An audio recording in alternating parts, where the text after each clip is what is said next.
some of us in World Economic Forum, with some from people from school, people from Ashoka as well. So a lot of social entrepreneurs from these three esteemed bodies, we talked about with each other, and we started to think about in the social entrepreneur world, there starts to have full realization that if we want to change anything, we have to actually change the system as well. It's just not enough to keep addressing the immediate issues on hand. I always jokingly like to tell people, like, it feels sometimes like cleaning the dish after other people's party as social entrepreneurs. Then it's just not gonna end if people will keep on having parties and keep on throwing the dirty dishes everywhere without cleaning it up.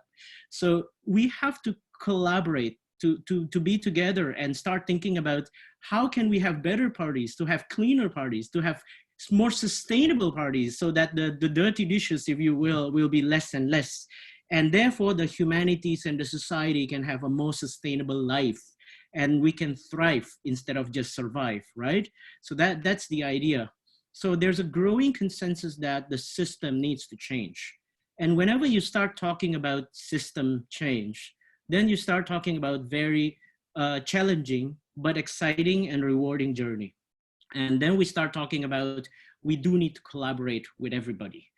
And then we realize that we are a tiny speck in a whole bigger ecosystem. So that's what Catalyst 2030 was born out. Why 2030? Because a lot of you know that United Nations have defined Sustainable Development Goals, the 17 SDGs that we should achieve by 2030.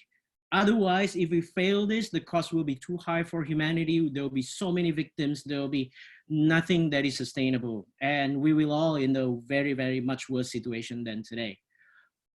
And you know, the good news is there's a huge awareness towards that. But the bad news is that current trajectory is not enough. Current trajectory will probably fulfill about 40% of each of those SDG. What that means is there will be so many more people in poverty, hunger. If it's climate change, if it's plastic waste pollution, if it's inequalities, there will be so many more people suffering there. And there will be social conflicts absent of that. So we try to avoid that reality and that future. That's why a lot of us join together and form this Catalyst 2030. The idea is, okay, let's work together as a system. Let's work together as a catalog of skills. Some of us are good in education, some of us is in health, some of us in plastic waste pollution, some of us in other things. Can we work together? Can we do system thinking about this? So that's the idea about the Catalyst 2030. I hope it's pretty clear. Now, without further ado, let me switch to the topic of today. Basically, let's see. Can you all see the slide? Yes. Okay, hold on. I'm still in this slide. I need to change this.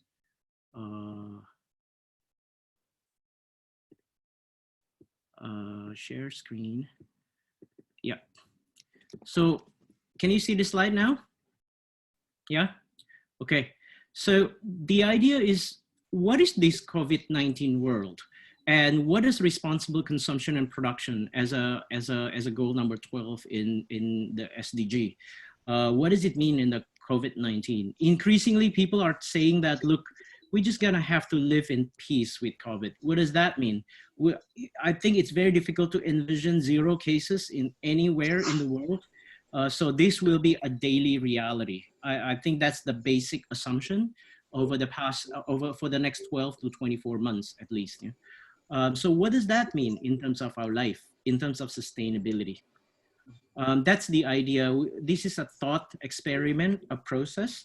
And let me introduce ourselves quickly.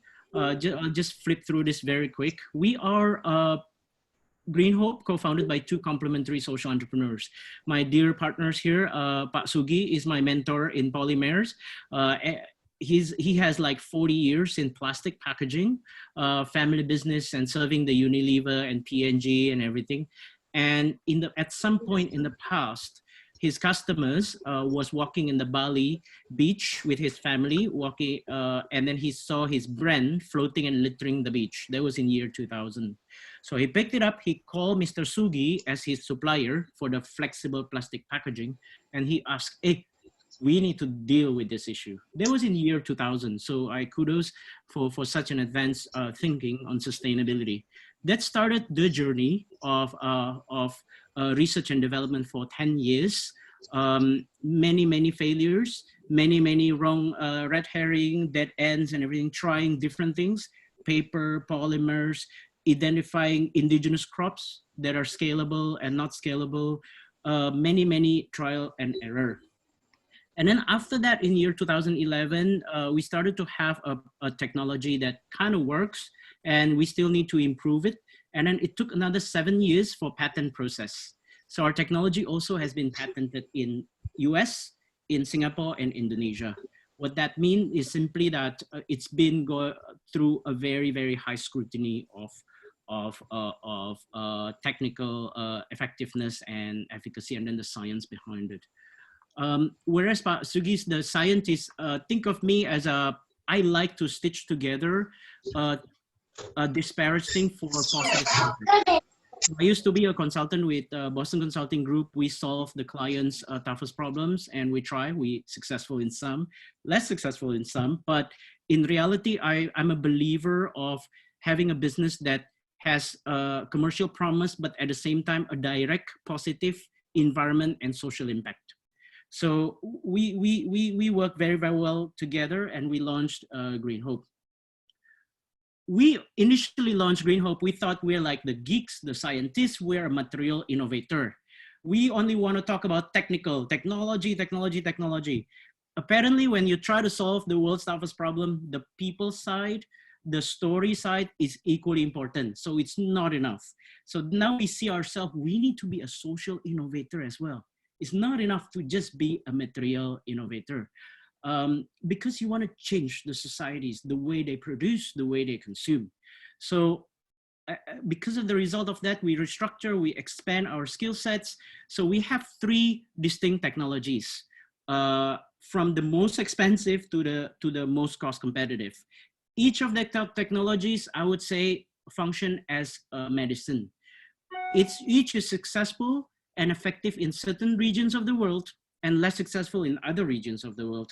And every solution will have strength and will have side effects that we need to manage. You'll see this more and more later as I go through, because the idea of this Catalyst 2030 is really educate you on the issue and less about Greenhope itself. Greenhope itself is just about the case study, case study, but we need to think thoroughly about this issue. Otherwise, we won't be able to solve it.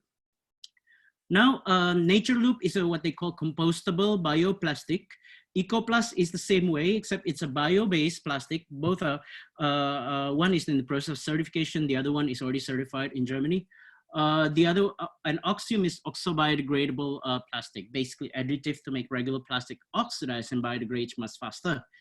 It does require catalysts such as heat, sun, and so forth. So we are a proven solution. We are in 12 countries. Some countries are very active. Some countries are less active. We work with 40, 50 factories producing various finished goods. So think about Greenhope as the one that produced the core resins, the bioresins, as well as the oxo-biodegradable additive. Then we work on the downstream side with 40, 50 different factories, very important partners of us who produce the finished products. Without these factories who are producing the finished products, our technology won't be able to bring the positive impact that it does. So we all need each other in this. They are the keywords, you'll come this again and again: economically viable, functional, and it's applicable to varieties of items. So between these 3 technologies, we can really change a lot of these items from conventional way that if it's littered, it will contaminate and piling up in nature or even in landfill for 50 years, for 100 years, and so forth, because that's the nature of plastic. We strengthen it, we polymerize it, very long chain, such that it takes a long time for the earth to be able to cut the polymer chain and start biodegrading it. Now with this technology, the biodegradability depends. It ranges somewhere from 6 months to 2 years, or in some cases we make it 5 years. Why 5 years? People will say. The activists will say, Mr. Tommy, that 5 years is too long. But people don't understand. In the industries, if it biodegrades too fast, sometimes it's bigger problem than biodegrades a bit too slow. If we say 2 years, but in reality it biodegrades in 3 years, then it's still so much better than we say 2 years, it biodegrades in 6 months, while the items still contain the content, or it biodegrades in consumers side or in the packaging factory, it cannot be used anymore. That's why it's very important to understand the industry needs.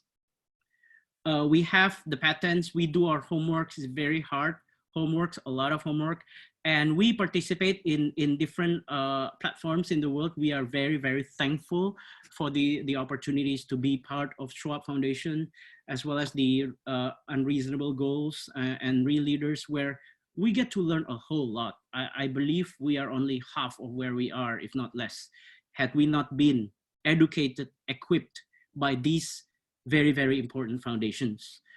Even in Schwab, we had a scholarship where we went to Harvard Kennedy School and Business School, where we learn about social change as a systemic issues. This is some of the picture. I guess the point is that we have our share of headaches. When we participate in local and global forums, it really enrich our contextual understanding and insights. So we can differentiate when Europe talk about plastic waste pollution compared to when Africa talks about plastic waste pollution, when Indonesia talks about plastic waste pollution. The context can be very, very different. And having that understanding is very, very important, because as much as possible, being social entrepreneur, we want to be like a doctor. We want to identify the underlying symptoms and problems, and not just to take care of the symptom only, but the underlying problems. So we cannot say like, look, whatever your sickness is, headache or COVID, you take Greenhope medicine. That's not true, that's not right, it's wrong, but you'll be surprised how many people in real life actually slap a copy and paste as simple as that. We have to understand the underlying issues so we prescribe the right medicine. Now, as an example, as a social entrepreneurs, we should push beyond marketing, because a lot of people don't understand what it means being social entrepreneur. How I define it is that a commercially viable business entrepreneurship that have direct social and environmental impact. So beyond just financial impact. So for instance, in our bioplastics, the business model, we source these EcoPlus and Nature Loop from farmers, from cooperative farmers in Indonesia. So we buy at a premium price from them, certified by Fair for Life. So we hope to help alleviate poverty as well as reduce inequalities. So when we buy from them, we, through the Greenhope patent and manufacturing R&D, we convert them into bioresins, which in turns we work with the factory partners, convert the downstream products into various products that we consume domestically as well as export globally. And these products in turn is better than conventional plastics. I will say not perfect, it's not a silver bullet. I will explain to you what that means. There's no such thing as silver bullet, but it's better than conventional plastics. That we can claim. It's not negative to the environment and safe if accidentally eaten by animals. But we don't advocate creating all these massive products, even though it's a bio feedstock, to be eaten en masse by the animal. We partner with many strong brands and customers, and then we try to change unsustainable consumption, one product at a time. So if you see here, anything from shopping bags, garbage bags, food trays, hair, I can't use this product actually. It's a hair coloring, the replacement for aluminum foil. We can use a bioplastic, and it's actually better. The beautician love it because it's 10 minutes faster per head, and he could see the color. That's the one in the middle there where they roll it. Instead of aluminum foil, you always have to open it up. So that we export to the US actually, and it's biodegradable, it's good for Indonesian farmer, it works. So it's great. We're just scratching the surface on these product level innovations. And we're good at the core upstream level, but at the product level innovation, we still have much to learn and much new products to launch based on our partners' innovation as well.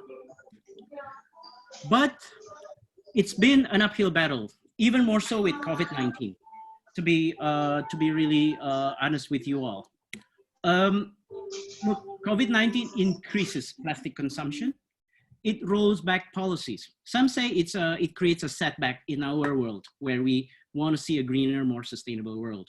So that is a picture of Indonesia online shippers.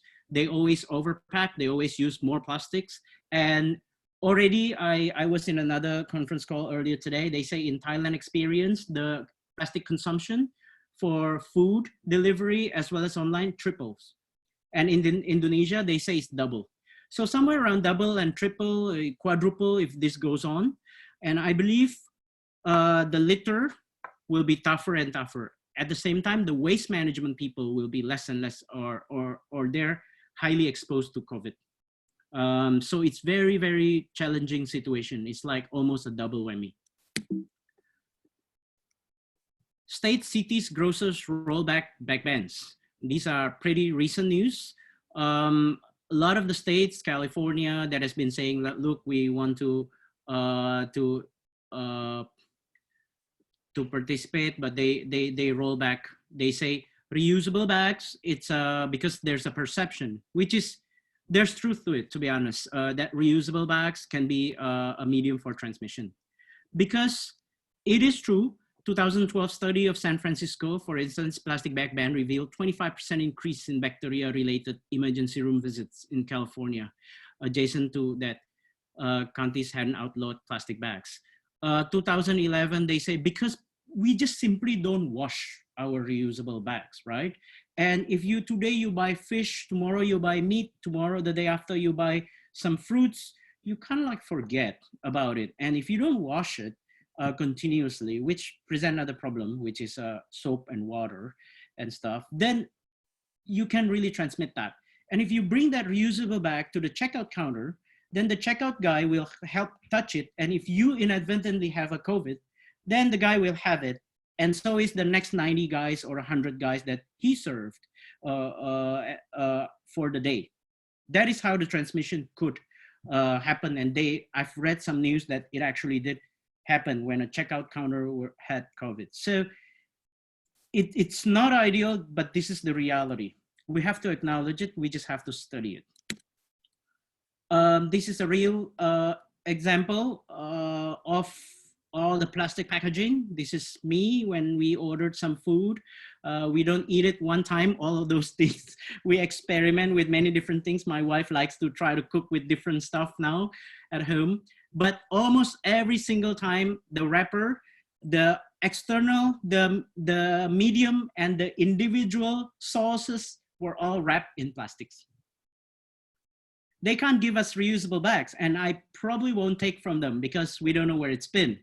And this stuff is the most economical.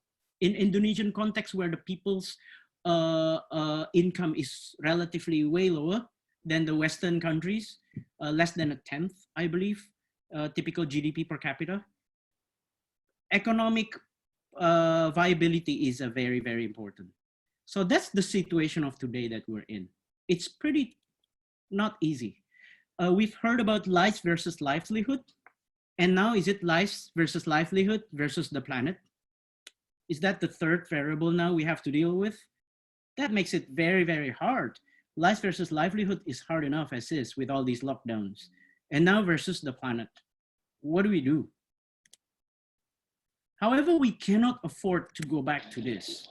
You also have seen this. Unfortunately, I have to say this is part of the ocean of my beloved country. We're fixing it. We'll be better for sure. But it's not unique. All the seas in the world looks like this. We've been treating our sea and ocean like a toilet. And the reality is 6 to 7 to 8 million tons of plastic waste leak to the ocean every single year. out of what the world produces 300 to 400 million tons every year.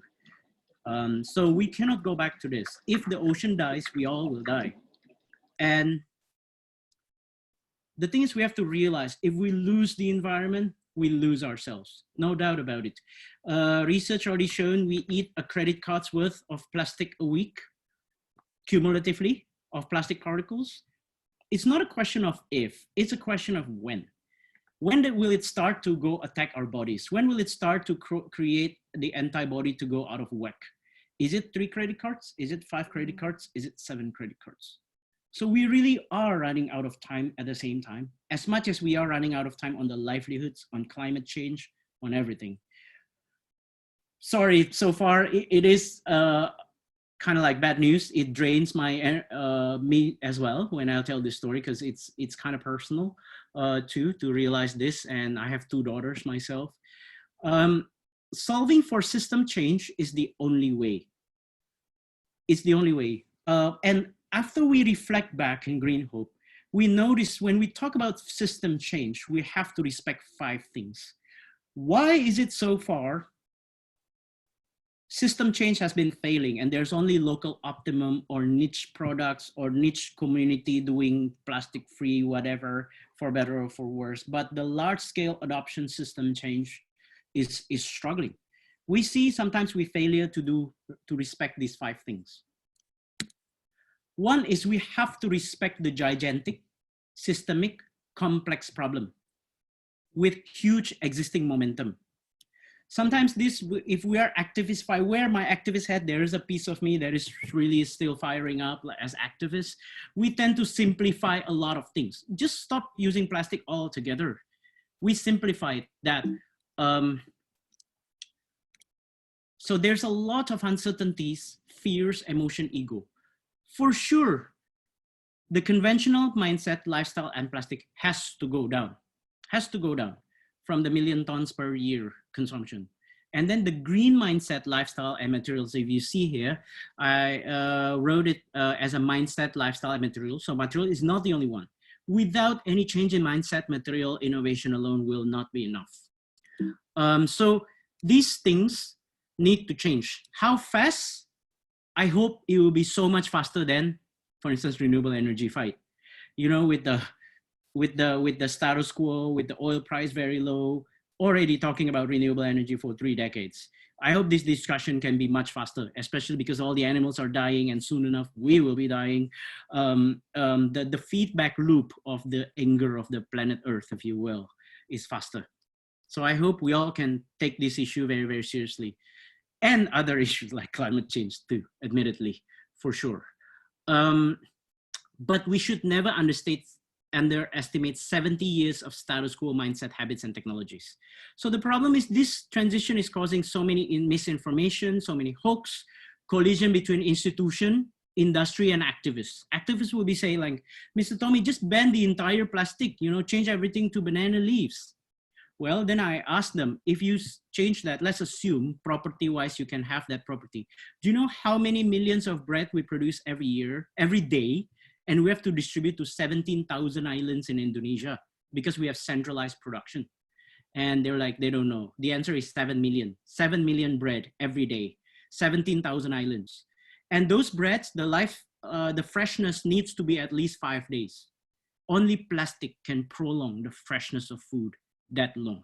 No other materials. Paper, the moment it rains, finish, right? But the plastic will be too flimsy, too dirty, too hard to collect. So the activist mindset is not enough. Activists needs to work with innovators and needs to work with factories as well.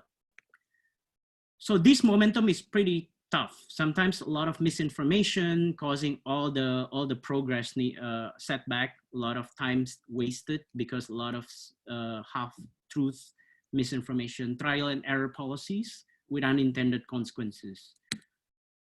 2, we need to respect the economics and functionalities or utilities of existing solutions. Failure to respect this, it will feel like you're ramming into such invisible walls.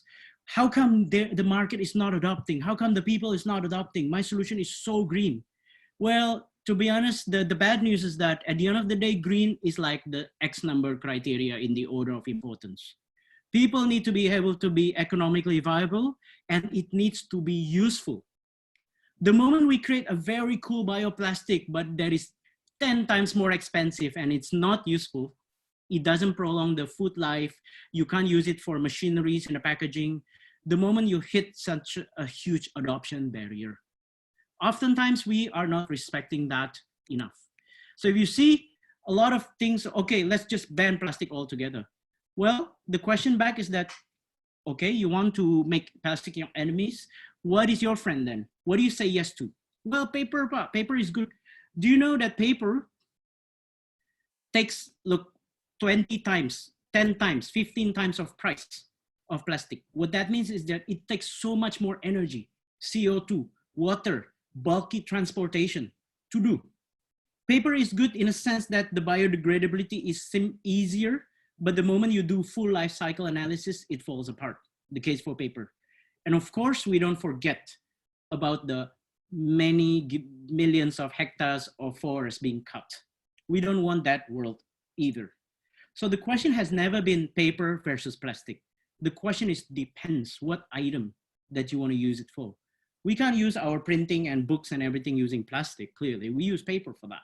But for shopping bags or garbage bag, I would argue plastic is one of the best materials still known to man. And there's that's why we cannot be dogmatic about this and fanatic about this.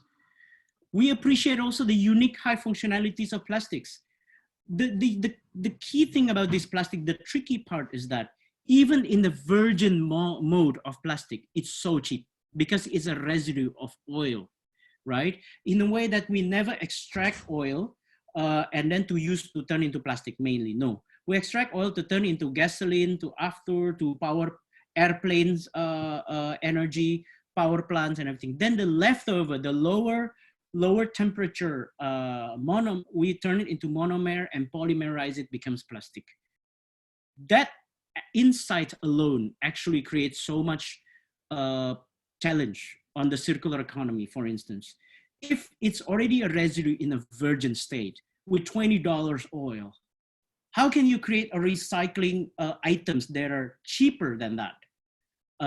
The whole process, because recycling, we need water, we need people collecting it, we need people separating it. So that reality alone already presents a real challenge that we need to think deeper. Plastic also has very high oxygen barrier, flexible and lightweight, durable, waterproof, water resistance. And then of course, during COVID, perceived safety, health. This is primarily not so much on the plastic per se, but because of the habit. People think that single use, then it's cheap, it's healthier, safer, rather than we use it multiple times. Just like when we're in the hospitals, we may not want to use reusable stuff. So that's the kind of thinking. It presents a challenge. To scale new solutions, we need to address the economics and functionalities. Anything short of that, then we don't, it's very hard to get into adoption. That's what's causing a lot of rollbacks right now. If in the first place that solution itself is not economically viable or the functionality sacrificed, then it's easy to revert back to old habits. The third, respect the diversity of solutions. Less ego, more eco, borrowing from my architect friends. No silver bullets exist. If you see all the solutions abroad, let's say recycling, the entire world's recycling rate is pretty low. It's about 9%. Compared to global recycling rate for steel, paper can go up to 55, 60, 65%. Why so low recycling rate? Because of that problem. The virgin version of recycling, virgin version of polymer is already the cheapest feedstock known to man. That's why we can afford to use it for 5 minutes and throw it away. That's so cheap. At the same time, it's so strong and so high utility points. But that presents challenge in recycling because the value is already very low. How can I justify spending people collecting, sorting, washing, using the water, and then the water effluent and everything? How can I justify that to do this process. In other words, it could be resource negative process to actually recycle. But we're also stuck in the hard places. We don't want a world where we just take, make, and throw. We don't want that world as well. We want the circular economy world. But that's what caused the problem. That's what caused the recycling challenge. Biodegradable plastic bags. There's a study by University of Plymouth. They tested many different technologies. Bioplastic, compostable, oxo-biodegradable. They say, look, we checked it in the sea or in the land where we bury it. Some of them still around after 3 years or after 2 years, 3 years. What's going on? Is this a scam? Well, there's a problem with that as well, because relatively this world is still new. Biodegradability needs to be paired. The better question is under what conditions it will biodegrade. So we need to know the supporting conditions. And then the question is the supporting conditions available? If you want to apply it in Indonesia, is it available in Indonesia? Is it favorable in Indonesia? Is it favorable in Kenya, in Nairobi? Is it favorable in California? Different geography, different temperature can have different efficacy on this technology. Or like European solution, let's just ban single-use plastic, those terms, single-use plastic, we hate them, ban them all. In Europe, they are doing a lot of testing on reusable. And to a certain degree, it works.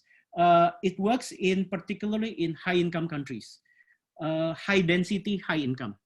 But the moment you have distributed population and low income, the moment the economics of that solution can break apart, especially if people cannot buy bulk size items, because reusable is all about bulk size. Then if people can only afford the single use, 5 times use, 20 times use, that's the reality of the Indonesia, for instance, then this reusable concept is challenging and can work maybe in Jakarta Central Business District. Or we just burn them as a plastic, we burn them all. So, or pyrolysis. So Gaia is pretty credible NGOs. They say it's dangerous for marine life and human health, not to mention CO2 release and all that stuff, global warming, climate change, and so forth. It's dangerous.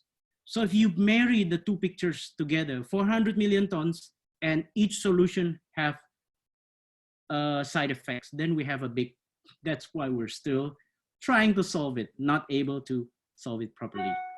The fourth respect we need to have is diversity of context. If the third one is the diversity of solutions, fourth is diversity of context. Different geography, economic level, cultural habits will optimize different solution and policies.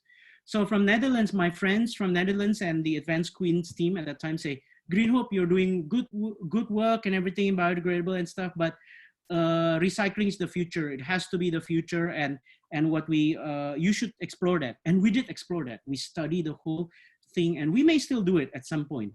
But our conclusion is that depends on what items. Some items is most optimal with recycling, particularly PET bottles, or the high value PET bottles that are clean. But when you talk about the flimsy plastic and dirty and thin and a lot of garbage bags full of garbage, it's not economical to get your waste picker to open each garbage and throw it away, wash it the inside and out and put it into a recycling machine. I can guarantee you the economic fall apart. Then it's a question of who's going to subsidize it. Do we have enough money? On top of education needs, healthcare needs, do we want to subsidize our waste? That is a very difficult question. United States, 10 million kilometers square. GDP per capita is even more expensive.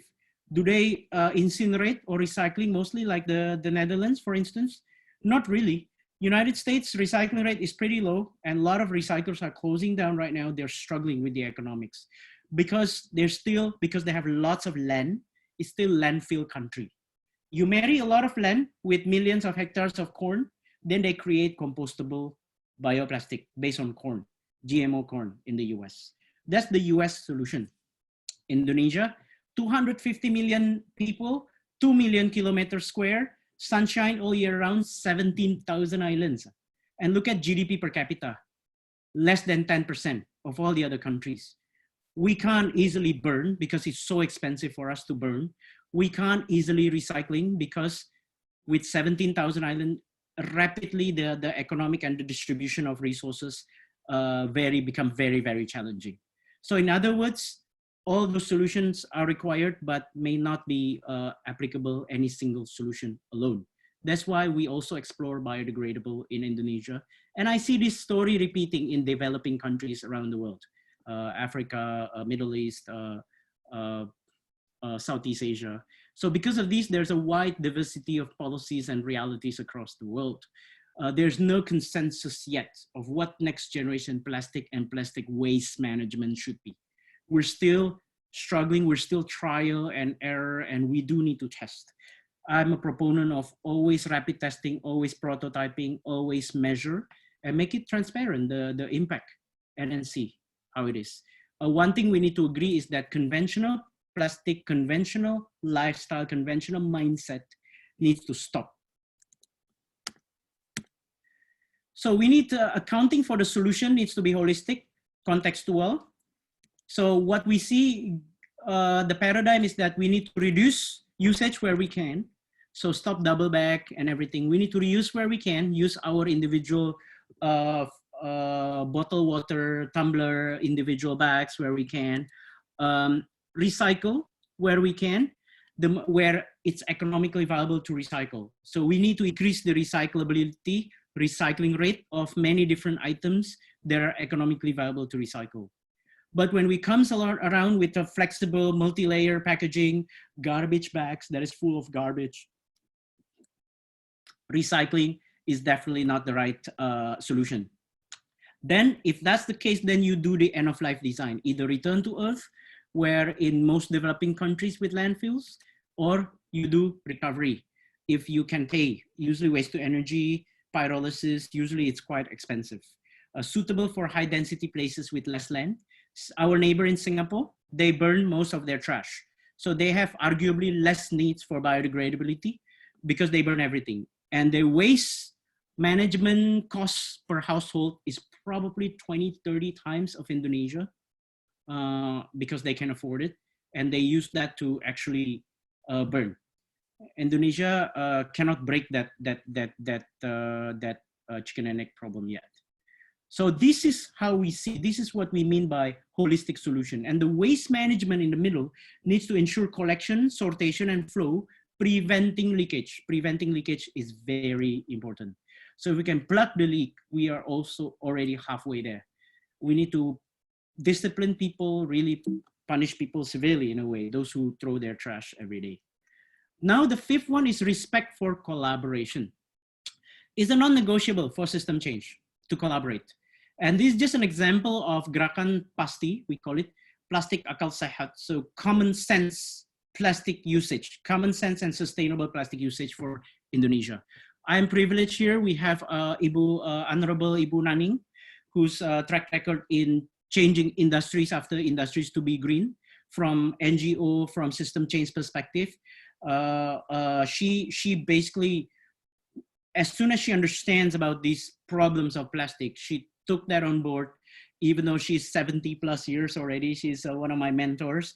She basically all out, very passionate, very energetic, stitched together a collaboration of business, brands, with publics and communities, with the younger people, NGOs, who's doing the monitoring, product accountability, public education, and then with local and national governments.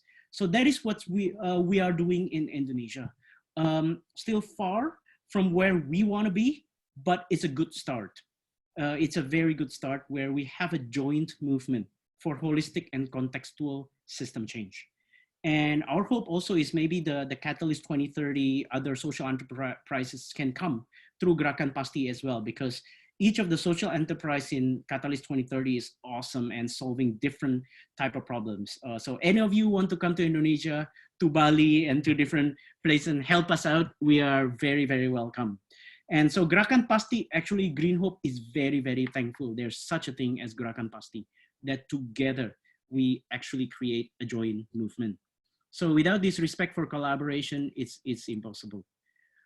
An example of a campaign here started by Bu Naning and Bu Fafa from Gerakan Pasti.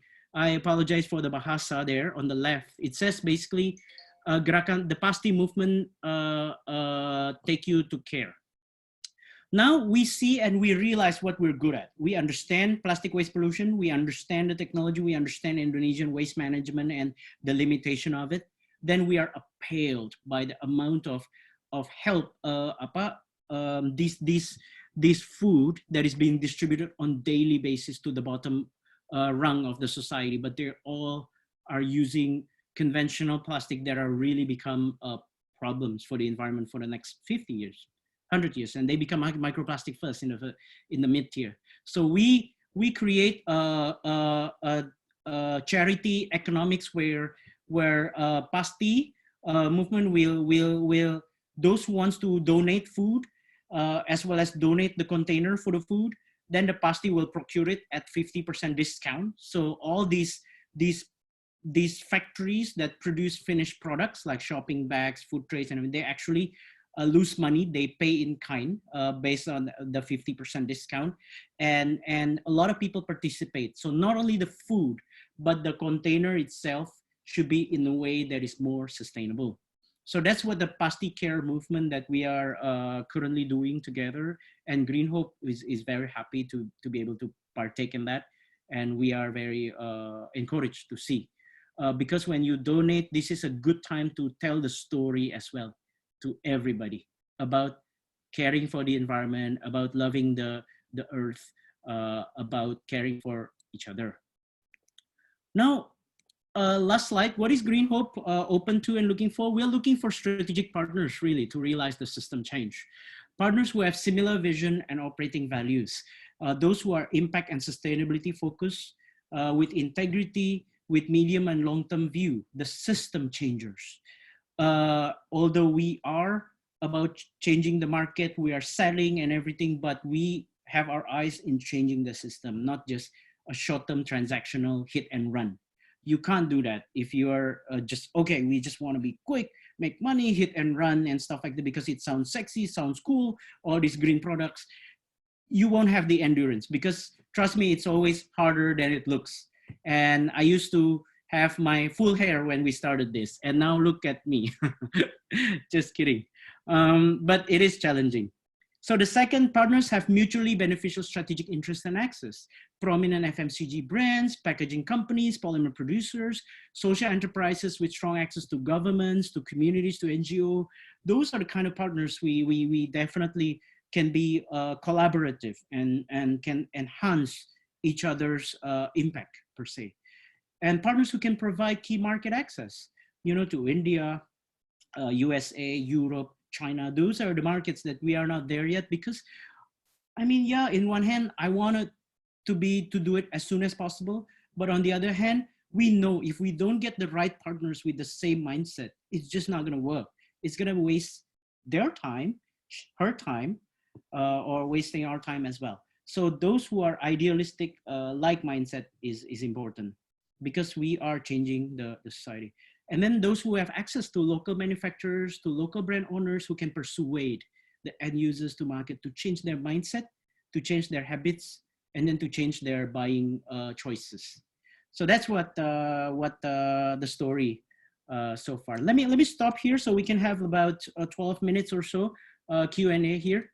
I'll take questions. So how do we do the Q&A here the most efficient? Yeah, I guess we have a cozy 30 people here. I would say whoever wants to ask the question can go for it. Anyhow, I believe. Right, let me stop here and throw it to the floor. Go ahead, yes. Hi, my name is Poonam. I'm from India. I run this company called Daily Dump. And I thank you very much for a wonderful presentation. I really enjoyed your focus on mindset change and systems change. And I completely agree with you. Collaboration is the way forward. I'd just like to offer that we work also with mindset change, but our focus is in also getting young people to understand the challenges so that they can become better consumers. And especially in a country like ours, by 2030, we're going to have 54% of the population between the age group of 15 to 25. So our focus is in that, and in any way we can collaborate, we'll be very happy to do so with you. Yeah. Thank you, Poonam. And I think that is the indispensable access to the young people. Because what gives me hope is truly that the fact that I keep hearing again and again, people in not only in their teens, yeah, people in their 7 years old, 8 years old in classes starts bothering their parents who are in plastic businesses. This is true story, by the way, my own friends. His daughter bothering him saying that, Pa, you're producing conventional plastic and litter, and have you thought about the waste? So the next generation, the awareness of it is amazing. And I believe they are the power of change, the changing power. Yeah, so happy to. I have my contact there with the name and the number. We can connect through WhatsApp or email, whatnot. Yeah, we can continue the discussion.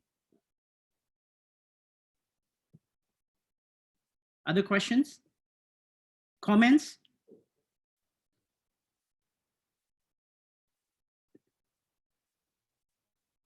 You probably need to unmute that first, just to remind you. If you want to have you want to ask question, go ahead. I think we're cozy enough. 29 people here can or comments. We'll be happy to hear. What do you think?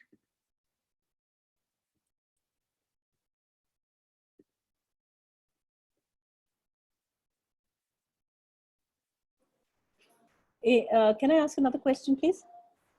Yeah, sure. Yeah, so just wanted to ask you, in your own personal journey, what were your biggest challenges?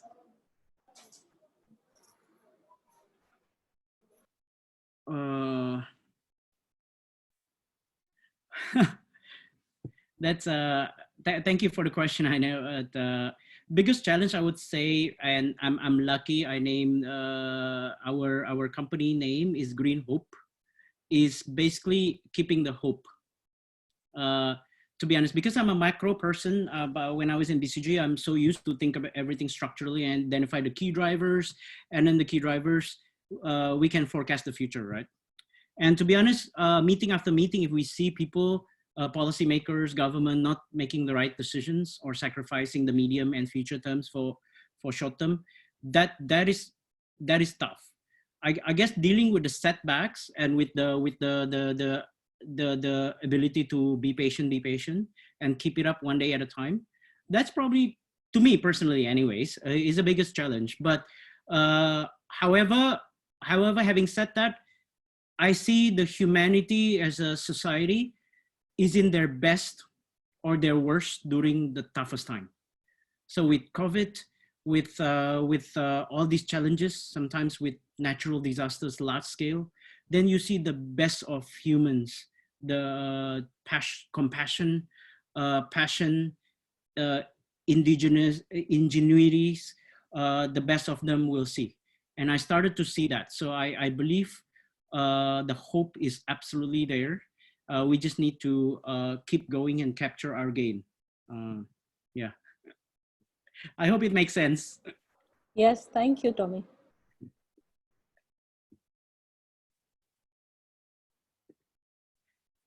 Comments, thoughts? Yes. Yes. Thank you for a very good presentation and engaging. I see that you are very enthusiastic what you do. That's great. It's important. So when the question from Poonam came regarding challenges, I'm not sure if you experienced this, but we are also working as a social entrepreneur for profit to bring eco-friendly solutions to market. And the biggest challenge which we have experienced are usually governments or local municipalities rather than consumers and companies. So after a few years, well, actually 7 years, 8 years now, doing this, we see that when you find the right kind of companies to bring forward, that's where the traction is going to happen. Like you say, you started initially to say that you have 40 or 50 partners, business partners. So I understand that that's your biggest way of spreading your products to the market. And I would recommend that you connect with more companies on the ground, small, medium-sized companies, which can create change. Right. And the reason why I say small and medium-sized companies is because I have myself approached both type of companies, both small, medium-sized, and large. And the smaller and medium-sized ones are much easier to influence and create a much quicker change than the larger ones. So I'm not saying that you should abandon the larger ones, but just as a tip, do spend time finding small and medium-sized quick companies to accelerate the spread of your ideas and products. Right, right. Rolf, I think I totally agree with you. That is pretty consistent with our experience. Thank you so much for the advice. That's very true. A lot of the companies, the more dynamic ones are the ones who want to try, the one who wants to seize the moment, right? And generally, if they're already like so market leaders, then they'll be like complacent, or they also will feel like there's less upside but more risk downside, especially if there's a lot of professionals on board and everything. Then it's that's why we need to resonate with the owners, with the CEO, with the brand owners, with the marketing part. Otherwise, it's all, if they just see it as just another project, then it's very hard. Thank you so much for sharing that. And where are you at, Rolf? Which geography are you in? Well, I'm originally Norwegian, half Italian, living in Spain. That's awesome. That's, so, I have moved around quite a lot. I also have lived briefly in the Middle East in the past. Right, right, so, right. Yeah, I also thought about one more thing which I have experienced when you were talking about the dynamics and creating change. I also have experienced that the cheaper the solutions, the more difficult it is to have it implemented, like you say, that the larger companies, they want to touch things which cost a lot because they need to support their larger organizations, huge amount of employees and very often very high degree of overhead cost for running their companies. So small, efficient companies with low overhead cost will have much better chance of succeeding, bringing cheap solutions to the market. Yeah, yeah. Speaking of challenge, one challenge that is so real is a mindset challenge. Sometimes I thought, hey, we are in sometimes the difficulty comes from fellow greenies, if you will, fellow greenies, because the mindset becomes what I believe, that is what's true, so everybody else is wrong. So that especially tricky in plastic waste problems. If I only push my own approach, so all plastic needs to be biodegradable. Not only that's not true, that is not optimal, that's not the best for the society anyways. But a lot of people come with that mentality. All plastic needs to be recycled, all plastic needs to be burned, all plastic needs to be done with, change into all paper. So this dogmatic thinking, and they back up by selective evidence, partial truth, for lack of better words, right? If the person asking, can this be recycled? The government agent asks. Then the person will say, yes. It's a wrong question, but because of ignorance, we can understand that. But misleading answer. If garbage bags, for instance, the better question would be, is this economically viable to be collected, to be cleaned, to be chopped, to be recycled? And has somebody already doing that regularly without huge amount of subsidy? Then suddenly 95%, 97% of the garbage bags are not collected and it's not recyclable. So all this partial truth creates confusion, makes the government completely confused. Everybody will lobby them with partial truth, and none have the magnanimous, the bigness of soul to paint the full picture. That's what we in Greenhope, we try to avoid that. We want to really stick to holistic approach all the time, and then we say we are here.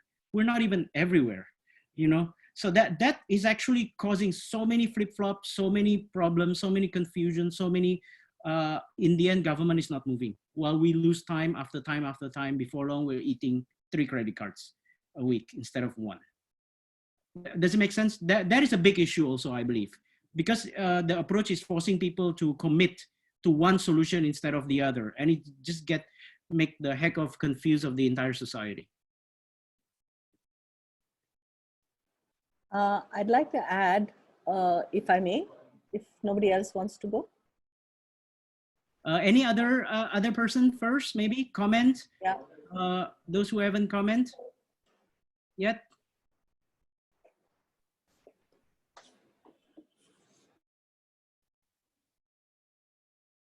All right, Poonam, go ahead. I think for systemic change, like you say, the mindset and partial truths kinds of obfuscates decision making at the higher level, and you almost get to an impasse, because I think I would agree with Rolf to the extent that you need smaller companies, more nimble companies, people who can prototype fast and test, and then let consumers and the verdict should come from the ground almost for ownership and spread. And I think that's been our experience. And I think if you focus on systemic change, then you're committed for a long haul. I don't know how many of the other people agree with that, but when you are committed to systems change, you have to get into the trenches and be there for 25 years at least. And maybe you will see something at the end of 25 years. But definitely, I think that's one of the messages I always take to young people when I have workshops with them, saying that you are going to make a choice. You're going to make a choice of career. You're going to make a choice of what you want to do. But this aspect of it, you need to understand. Yeah, yeah. That's why pick the battles that matter, right, Poonam? And that we are actually passionate about. Yeah. Don't just follow other people. Yeah. Maybe Ibu Naning, do you have? Do you want to add anything, Ibu Naning? Here, she's a quite, I would call her social entrepreneur, although maybe in her world initially didn't recognize that term. Do you want to add anything, Ibu Naning? Oh, me, Yes. There's a question in Hello, the chat. everyone. Maybe after Bu Naning. Oh yeah, Bu Naning, go ahead if you want to add. Okay, I'm listening to what you're all talking and what other people are thinking. In my opinion, everything you should do is look in the geoeconomics and the geolocation and geoenvironment.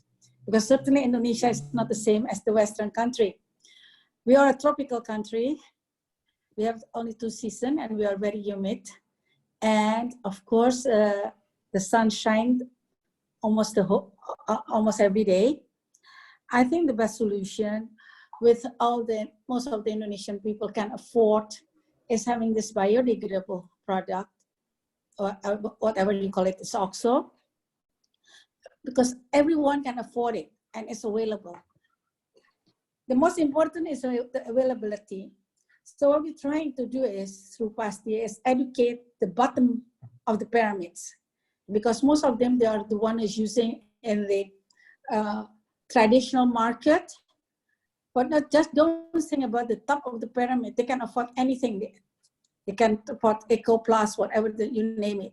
But most of the Indonesian people, almost 70% is now because of the COVID, from 60% became 70%, you know, and new people is getting poor.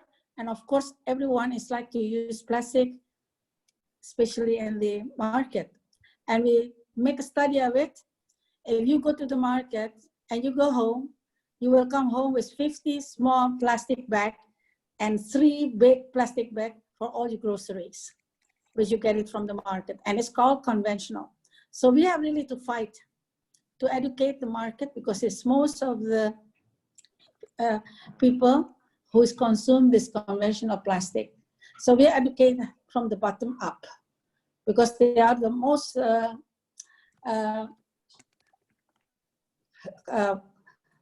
most of the people are there.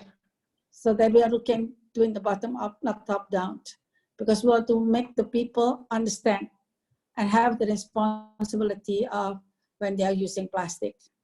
I think that was my opinion with my NGO working toward a greener Indonesia. Because I just have to do it using the de facto, make people understand what they should do to prevent the environment. Why should we wait for longer time if we can do something in a short time basis? And I do believe all the researchers will come with a new method in the future. But right now, let's do what is we can do it to stop the waste and stop the conventional plastic, which cannot biodegradable, and make our planet getting worse and worse every day. I think that's what I want to say. Thank you. Hello. I dengar ya. Very clear. Atau, Thank you so much. Thank you so much. Yeah, very clear. matiin dulu. I guess there's a question about, now that the public prioritizing health, what to do in the post-COVID world. As we know, that post-COVID world is probably not gonna come anytime soon. We're probably gonna have to learn to live with COVID, because it will be part of the reality over the next 12 to 24 months at the very least. So what is the living in peace with COVID means in terms of public habits, right? So this is an opportunity to really demonstrate that there is a combination of mindset, habit, and solutions, concrete solutions that can break the trade-offs between planet and health, planet and lives. And I believe this COVID is a wake-up alarm and window for us to introduce those new habits. Just like us, it's such an amazing thing to connect together like this. We wouldn't even think about this in January, right? Whenever we want to gather social entrepreneurs around the world, we have to like fly very far, make 2 connections, 3 connections. Right now, everybody's doing Zoom. The barrier to connect is unbelievable. This is an example of new habits. So there's a lot of new habits that we can instill and inject and demonstrate. So a combination between demonstrating it and also the marketing, the storytellers, the advertising people will float it into the social media to everywhere. So it becomes a snowball. So that's the idea. I believe we all need to seize this opportunity. Yeah. I believe that we are actually already exceed our time. Thank you so much, everyone. And I thank you for the input. Thank you for the new friends we make here. You all have my contact number. Please please connect with me, and then let me know how we can also work together. And once again, thank you so much for your time. And please do browse the Catalyst 2030 website. You can join, subscribe any of the other many pertinent topics in the website Catalyst 2030. Please do so. Thank you so much for your time again. Take care and have a great day.